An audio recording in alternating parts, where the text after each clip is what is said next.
السلام علیکم ګرانو پښتو ملګرو، امید لرم تاسو ټول بخیر او جوړ یاستئ. ګرانو ملګرو، که تاسو غواړئ چې په د یوټیوب هغه کورس کوم چې خلک په 10000 په 15000 خلک هغه کورسونه کوي، نو زه به هغه کورس تاسو ته انشاءالله په راتلونکي وخت کې بالکل فري در وکړم. د هغه لپاره به تاسو په ډسکرپشن کې یو لینک وي، هغه لینک باندې به کلیک کړئ او یو واتساپ ګروپ به خلاصئ. په هغه ګروپ کې تاسو ما سره ایډ کړئ ځان، او د هغه بعد زه په هغه ګروپ کې له تاسو سره نورې خبرې شیر کوم، او هغه کورس به زه انشاءالله په راتلونکي 2-3 ورځې کې شروع کړم. ګرانو ملګرو، په دغه ویډیو کې تاسو زه ښیم تاسو څرنګه خپل د موبایل کوم وای فای چې وي هغه خلاص کړئ. په موبایل کې 2 رقم وای فای وي، یو وي وای فای هوټ سپوټ او یو وي خالي وای فای. وای فای هغه وي کوم چې موږ له خلکو چې کنیکټ کوو او بیا موږ انټرنیټ چلوو، او هوټ سپوټ وای فای هغه وي کوم چې موږ خلکو ته خلاصوو او خلک د موږ انټرنیټ چلوي. یعنی نن به زه د هوټ سپوټ وای فای کوم د هغه شان به در وکړم. د هغه 2 شان دغه دي چې څرنګه موږ هغه جوړولی سو په خپل موبایل کې، او د هغه بعد څرنګه موږ د هغه پاسورډ ور بدلولی سو او پاسورډ یې معلومولی سو. ولې چې هغه اول پاسورډ چې کوم وي هغه ډېر د موبایل خپل پاسورډ رچولی وي، EBCXZD داسې پاسورډ وي چې هغه موږ ته بالکل نه معلوم. او ډېر خلکو ماته میسجونه راغلي ول چې موږ ته داسې یو وای فای اپشن راوښه، سیټینګ راوښه څرنګه موږ هغه پاسورډ بدل کړو او څرنګه موږ هغه وای فای خلاص کړو په خپل موبایل کې، خپل بل موبایل کې، په خپل کمپیوټر کې څرنګه موږ له دغه موبایل چې انټرنیټ استعمال کوو. نو تاسو ګورئ ټیکنیکل افضل یوټیوب چینل، زیم افضل خان، راځئ شروع.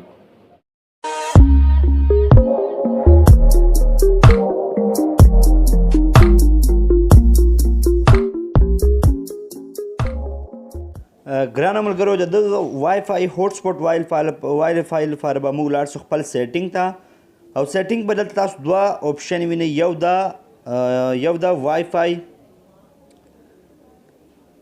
یو دا وای فای، دا د وای فای لیکلی ده. دا هغه وای فای ده کله چې موږ خلاص کړو نو موږ د خلکو انټرنیټ معلومولی سو، وای فای معلومولی سو او هغه موږ کنیکټ کولی سو. صحیح ده چې کله موږ ته د هغه پاسورډ معلوم وي، او دغه لږ هیکیزم، زه به هیک لفظ استعمال کوم اوس، دا هیکیزم خو دغه به م انشاءالله یو وخت ویډیو جوړه کړو. دلته به موږ ولاړ سو خپل وایرلس کنیکشن ته به ولاړ سو، او دلته موږ لیکلی دی پرسنل هوټ سپوټ. پرسنل هوټ سپوټ مطلب هغه وای فای کوم چې موږ خلاص کو او خلک د موږ انټرنیټ استعمالولی سي. دلته پښتانه ورته وایي هوټ سپوټ وای فای، خو لیکلي په موبایل کې پرسنل هوټ سپوټ.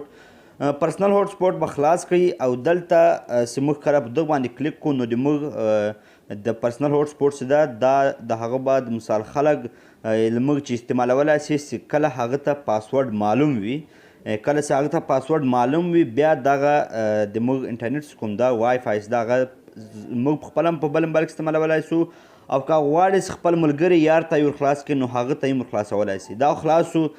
دلته چې مثال موږ څرنګه د دغه وای فای سیټینګ وکړو، څرنګه وای فای ته نوم ورکړو، څرنګه یې پاسورډ ور ولګوو. صحیح ده. داسې اول موږ موبایل خلاص کړو، داسې وي نوم نه یو لګېدلی، او دلته یو غټ نوم لیکلی، تاسو په خپل موبایل کې وګورئ غټ نوم لیکلی وي، داسې نوم لیکلی وي. زه مثال در ښکاره کړم، داسې نوم لیکلی وي. صحیح ده. په دغه رقم یو نوم لیکلی وي، هغه نوم به موږ پاک کړو او دلته به موږ ور واچوو ټیکنیکل. صحیح ده.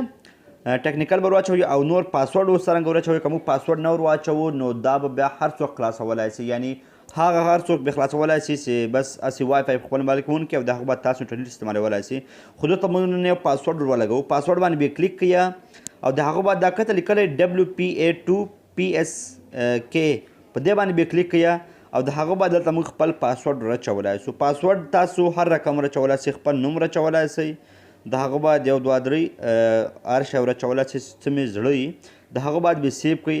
اوس د موږ وای فای هوټ سپوټ وای فای چې ده هغه اوس سیو سو، او د هغه بعد چې موږ دلته دغه باندې کلیک کړو نو د موږ وای فای به خلاص سي. هسکه لیکلی دی ټیپ ټو سیټ اپ. داسې اوس مثال خپل د موږ ملګري ته موږ وایو چې موږ ما انټرنیټ کنیکټ کړه، نو هغه به صرف په وای فای سیټینګ ټیکنیکل کنیکټ کړي، کلیک کړي او افضل خان 1 2 3 به پاسورډ ورته واچوي، نو د ده وای فای چې کومه ده هغه به خلاص سي. نو ګرانو ملګرو، په دغه رقم باندې موږ خپل موبایل کې پرسنل هوټ سپوټ سیټینګز کوم ده هغه موږ خلاصولی سو، او خپل ملګري ته خپل کمپیوټر کې په خپل بل موبایل کې موږ له یو موبایل نه انټرنیټ استعمالولی سو. په 6 موبایلو کې په کمپیوټرو کې او خپل ملګرو ته یې خلاصولی شو په دغه طریقه باندې. دا ما چې خلکو پوښتنه کړې وه څرنګه موږ خپل موبایل هوټ سپوټ سیټینګ وکړو نو ما دا سیټینګ تاسو ته در وښوو. که د چا زده و خو ډېر ښه او که چا نور زده هغه یې زده کړئ او نور خلکو ته یې هم شیر کړئ چې نور خلک یې هم زده کړي. تاسو ګل ټیکنیکل افضل یوټیوب چینل زه یم افضل خان د الله په امان.